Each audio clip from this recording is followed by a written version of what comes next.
नमो बुद्धाय मित्रांनो, आपल्या सर्वांचे आपल्या मनपसंत चॅनल मनशांतीवर स्वागत आहे. आपण मिलिंद प्रश्न या ग्रंथाचे वाचन करीत आहोत. चला तर सुरू करूया आजच्या वाचनाला. मित्रांनो, आपण मागील वाचनात मृत्यूचे भय यातील काही भाग वाचला होता. आता त्या समोरील भाग.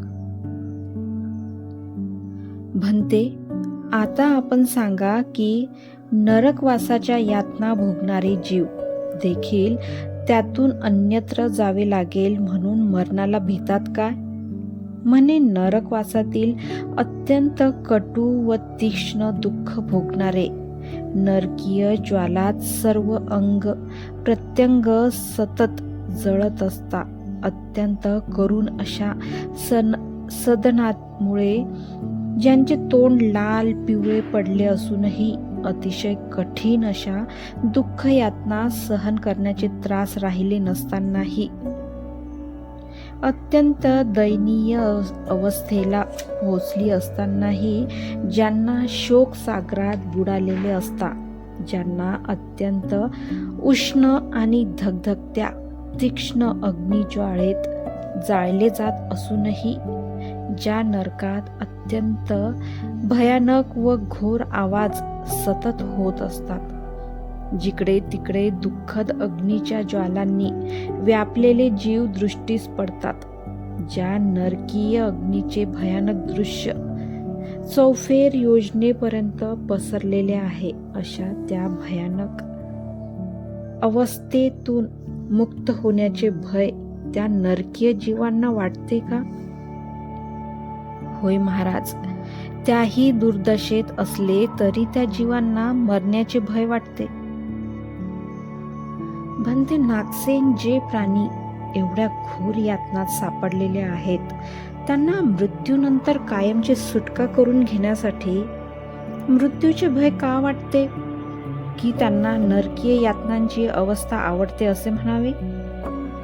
नाही महाराज, त्यांना नरकवासनाच्या यातना आवडत नाहीत.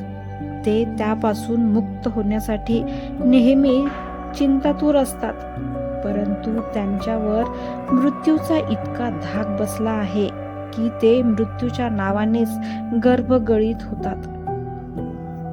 भन्ते नागसेन, मला अजून हे पटले नाही की ते त्यातून सुटण्याकरिता एवढे चिंतातूर असूनही मृत्यूला का भीतात. त्यांच्या इच्छेनुसार घडत असलेल्या घटनेबद्दल त्यांनी तर आनंदी व्हावयास पाहिजे होते. पुनर्जन्माने त्यांची तर कायमची सुटका होणार आहे. भन्ते, याविषयी दुसरे एखादे प्रमाण देऊन माझे समाधान करून द्यावे. महाराज, मृत्यू ही अशी बाब आहे की ज्याच्या नावानेच अज्ञानी लोकांना थरकाप सुटतात व ज्याचे भय कधीही विसरता विसरत नाही. महाराज, जे लोक काळ्या नागास, हत्तीस, सिंहास, वाघास, बिबट्यास, अस्वलास, जंगली रेड्यास, तरसास, खोडास, अग्नीस, पाण्यास, काट्यास आणि तीरास भितात, त्यांना मृत्यू चित्तमल चिकटलेला आहे. ते मृत्यूच्या मरणाचा असा धाक बसलेला आहे.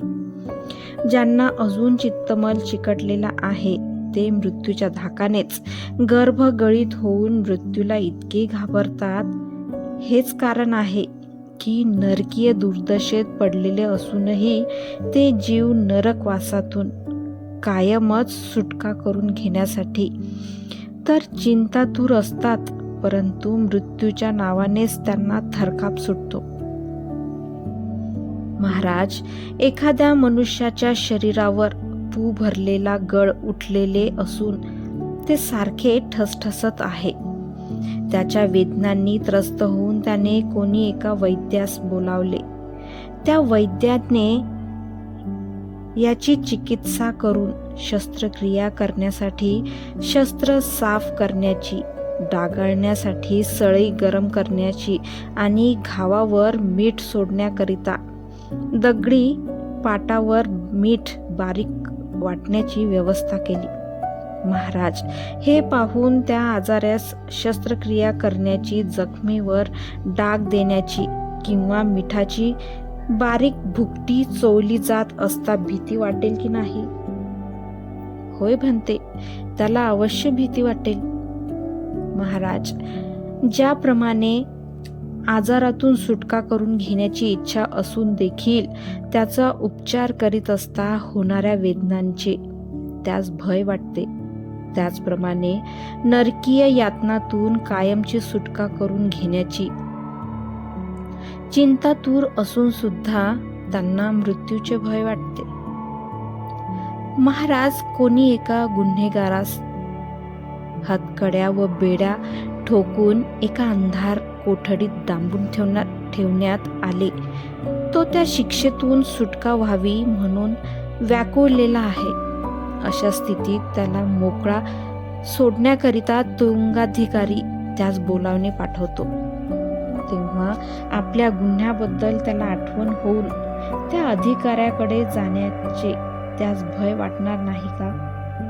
होय भंते, निश्चितच भय वाटेल.